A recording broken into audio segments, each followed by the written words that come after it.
A Texas parent has ripped the mask off of a school teacher during school hours, okay? This incident happened according to the school superintendent, Tom Leonard. This is in Austin, Texas, at the Eanes Independent School District. Tom Leonard, the superintendent, said some parents physically and verbally assaulted teachers because of masks. One parent ripped a teacher's mask off her face, Leonard said. Others yelled at another teacher to remove her mask because they claimed it made it difficult to understand what she was saying. So literally, school is just now starting in this school district. You have parents who held a rally before school saying they were anti-mask. That's fine, parents, you have the right to protest and hold a peaceful rally.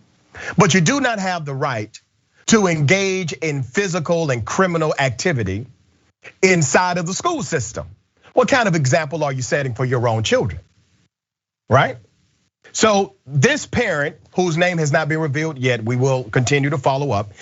This parent decided to rip the mask off of a teacher. Here's the superintendent, Tom Leonard. Poor Tom. Tom is in a state, ladies and gentlemen, that has a governor who is antithetical to protecting children. That's where Tom is, okay? This type of behavior will not be tolerated in Eanes ISD, Leonard wrote Tuesday. Our staff are on the front lines of this pandemic. Let's give them some space and grace, please. I am asking everyone to be kind. Do not fight mask wars in our schools. Sounds like good damn advice to me, right? Listen, whatever your personal belief may be, whatever your political ideology may be, do not physically fight school teachers inside of the school system. Don't do that. That's not the way to resolve conflict here. But I want to remind you of what's happening now. So Republicans are on record, conservatives and Trump humpers, they are on record for being anti-teacher, anti-Capitol Police, anti-federal government, anti-military, but somehow they are still pro-democracy. Somehow they are still patriots. They are anti-US Constitution, anti-electoral college, anti-democracy, anti-presidential election. They're anti, but they're pro for you. How does that work?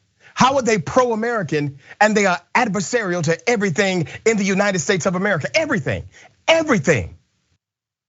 It gets deeper. COVID-19 cases in Texas continue to rise, driven by the highly contagious Delta variant. In the past week, cases rose 11% and hospitalizations increased by 21%.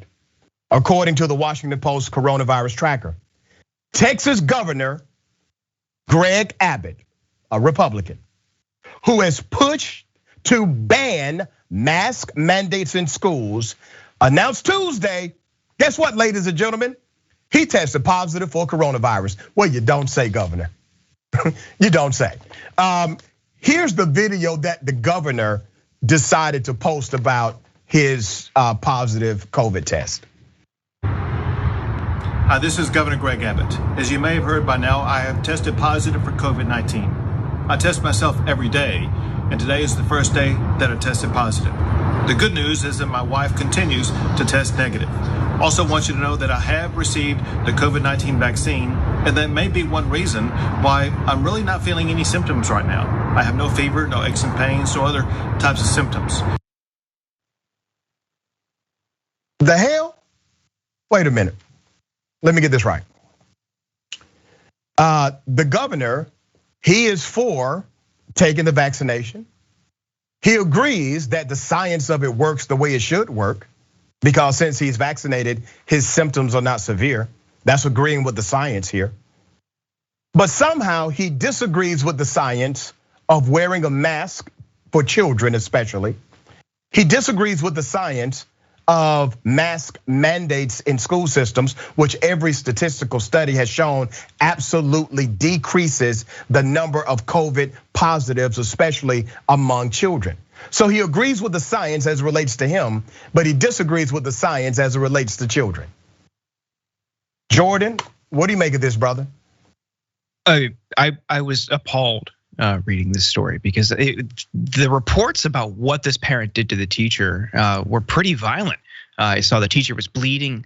He had lacerations on his face, bruising on his face, and a lump on the back of his head. I mean, this person was assaulted by a parent who, just seems to have their brain just rotted by Facebook and this overall culture war. And I'm really glad you brought up Abbott because that is such a perfect example of a Republican official who says one thing and does another. So he's doing everything he can to protect himself. He's vaccinated. He probably, in some cases, probably wears a mask, might social distance. He was not the night before he revealed he was at that party.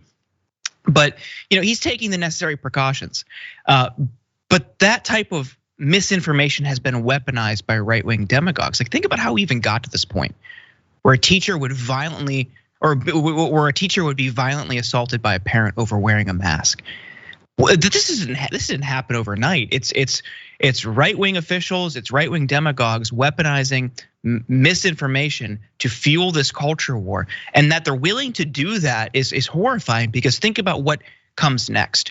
Think about how these people can be mobilized later on in the next iteration or the next front of this culture war. It's really, really horrifying, but I feel bad for the teacher because they simply just wanted to protect the kids. Yeah, and the teachers obviously should not be in the middle of this, but they are. And the irony is so staggering, right? The irony is the individuals who are saying, we don't want to wear a mask because we believe in freedom. These are the ones taking away freedom from other people. They are the ones ripping masks off of somebody else's face. They are the ones trying to limit and restrict the mobility of others. We did a story not too long ago where a guy told a person in a mask at a rally, we know where you live. We know where you live. That's a threat. That's a threat. How are we walking in freedom when that is our response to someone who may have an ideological difference as it relates to our personal health care? That doesn't make sense. And there is nothing else in the healthcare arena that has been politicized like COVID-19. Nothing else, because it started political. It started political and it has remained political from day one. And it's not political. Just because something has been politicized does not mean it is in fact or inherently political. This is a health issue and it remains a health issue. So at this point, we see exactly what the right is going to do in their political movement, in their commercials, in these midterm elections. They are going to run on this platform that somehow those on the left have attempted to take away their civil liberties, their rights. And don't you find this ironic, brother, that the same people who would say things like, and I made this point yesterday, I make it again, a baker has the right to refuse service to a gay couple. These are the same people that say some mess like that, right?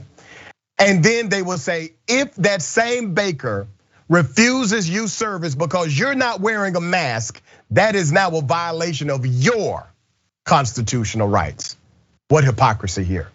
Yeah, that's conservatism, right? It was never about like individual liberty or freedom to do what you want. It's about how can I do whatever I want and enact my will unilaterally, and that's it. That is their idea of liberty and freedom. It's what do I got to do exactly what I want? And in the case of the cake, it's hating members of the LGBTQIA+ community. In this, it's I want to go to Applebee's without a mask. Like it never makes sense. There's no ideological consistency. It's rights for me, but not for thee.